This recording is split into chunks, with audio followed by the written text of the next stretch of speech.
Hello and happy Wisdom Wednesday. Thank you so much for tuning in. I'm Maria Milagros. We're in the month of December. Holy moly, we're in December. And the theme for this month is joy. Cue the sparkle. Nope, it's only in my head. All right, so a couple of weeks ago, I was feeling really overwhelmed and frustrated with the crazy of the political climate and the things that are happening in the world to people who look like me and people who are darker than me and people who are, not heterosexual white males. And so, it's a lot. So I was feeling the weight of all of that because I'm human. And I decided, gross, I don't want to carry this. I don't want to carry this because it's making me feel yucky in a way that's not productive. So I brought it to meditation.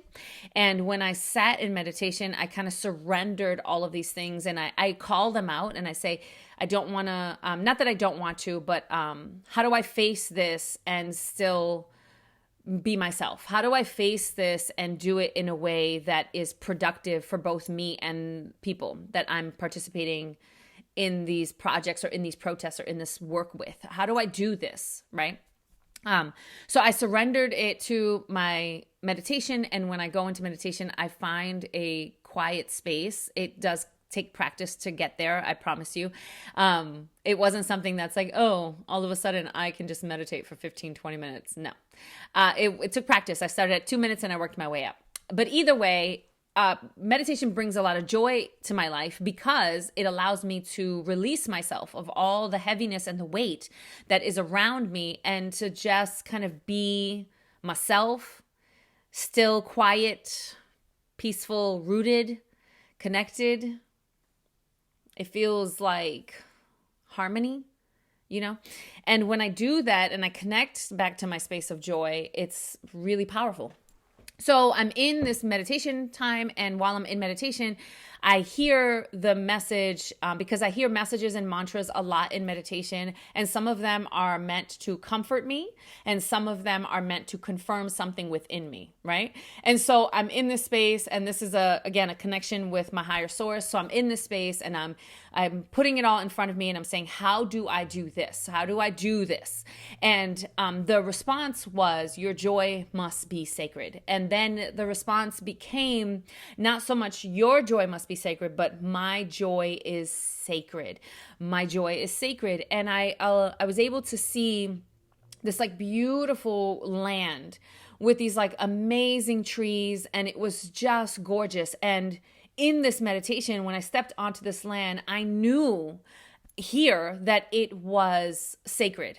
I knew that there was a certain level of honor and respect and appreciation that was necessary in this space, and that there was also a responsibility to cultivate this space, right? To keep it clean and to keep it tended so that it can continue to blossom and grow and become this beautiful land. And I'm pretty sure that message was from my indigenous ancestors because it felt really reminiscent of like that time, almost like a flashback, if you will. So when I came out of meditation, I started writing right away. And the first thing that I wrote was, my joy is sacred. And when I acknowledge that my joy is sacred, it is mine. It is this place in here that feels like ease and that feels like peace. It feels like love. It feels like appreciation, and it feels like laughter, and it feels like silliness and goofiness, but it also feels like powerful, and it feels like life altering, and it feels productive, and it feels deserving and worthy, and it feels light, and it feels tremendous, and it feels harmonious, right? It feels all of these things, this inner peace, this inner joy. And in this space, I deserve to reside here, and not when I go to meditation and separate myself from everything, but even in the midst of all of the chaos and all of the crazy, this place exists. And the only thing stopping me from going there is me, right? It's me deciding that this circumstance or this situation is so much more powerful than I am, that I don't deserve to go to this place of joy because of this. And what I realized was that's actually not the case. And that's actually not as productive. If I'm dealing with this, and this is very real, and I go here and I take the weight of this and I go here to this sacred land, right? To this sacred place of honor and of joy, then I look at this from a different perspective and I look at it in a way that I'm like, oh, I know what to do here. I know what to do. And sometimes what I do is just show up in love. Love for myself, love for my people, love for humanity, right? And I show up from that place versus I want to fight this and get this out of my way and beat this down. That's just, I'm exhausting myself. It is essential that we return to our spaces of joy and hold our joy as sacred so that when we show up to do the work in our lives, which we are called to do, we can do it from a place of love and compassion for this and humanity, right? Because I represent humanity versus because I'm right and you're wrong. And a fight, I'm going to show up in joy. I'm going to show up with my joy as much as possible because when I do that, things move. Change happens. And even if it doesn't happen instantaneously, because I'm showing up from that space, I'm less likely to exhaust myself. I'm less likely to feel depleted, and I'm less likely to resent or blame the cause, right? So many times I talk to people, and I've been there myself. I remember especially when I was in college and I was like Latin rights and Black people rights and women's rights, right? And it was like fight, fight, fight, fight, fight. Oh my God, I was exhausted all the time. I was depleted all the time. But I felt like I had to fight the fight in order to prove to God knows who, God knows what. And when I started to, as the adult that I am now in this different mindset, when I show up in these types of spaces, I'm coming with my joy as the lead, right? I'm coming with my love as the lead.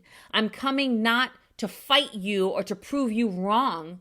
I'm coming with love for me and my people and for humanity, and I'm showing up from that place. And I find that when I show up from that place, it's a whole different ballgame. It's a whole different ballgame, y'all. Because if I'm not showing up to fight, there's no winner or loser. There's humans connecting, having conversations, making change, taking action in a way that's very different than smash, smash, boom, boom, boom, right? So, and the other thing is it is important to me to be a living example of how I want the world to look. And if I say I want the world to be filled with joy and peace and love, and I'm showing up ready to fight everybody, those two things don't match. I can't really expect everybody else to be those things while I'm over here fighting, right? I have to be willing to put down the gloves and pick up the sacred land, or metaphorically speaking. So during the course of this week, I want you to think about, here's your assignment if you want to take it. If not, that's okay too. No pressure. You know how I do. I want you to think about all the things in your life that bring you joy.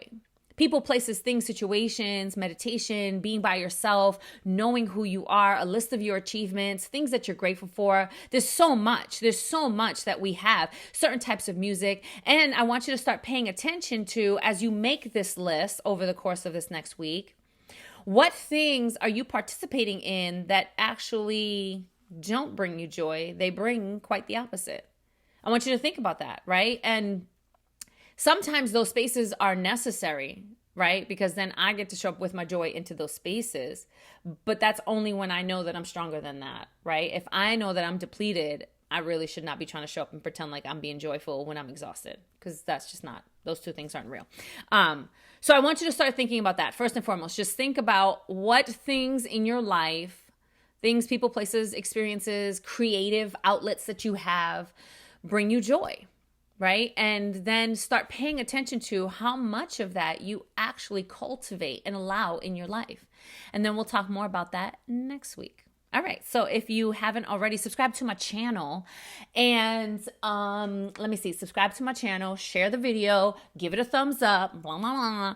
Oh, I wrote a book, Super Sparkly Everything. If you didn't already know, you can head to my website. The link will be at the end of the comment section, and you can click on, I don't remember, book maybe, and you can buy my book, Super Sparkly Everything. It's a great stocking stuffer for either yourself or for someone you love. And that's it. I love you. And here's to joy. right? Peace.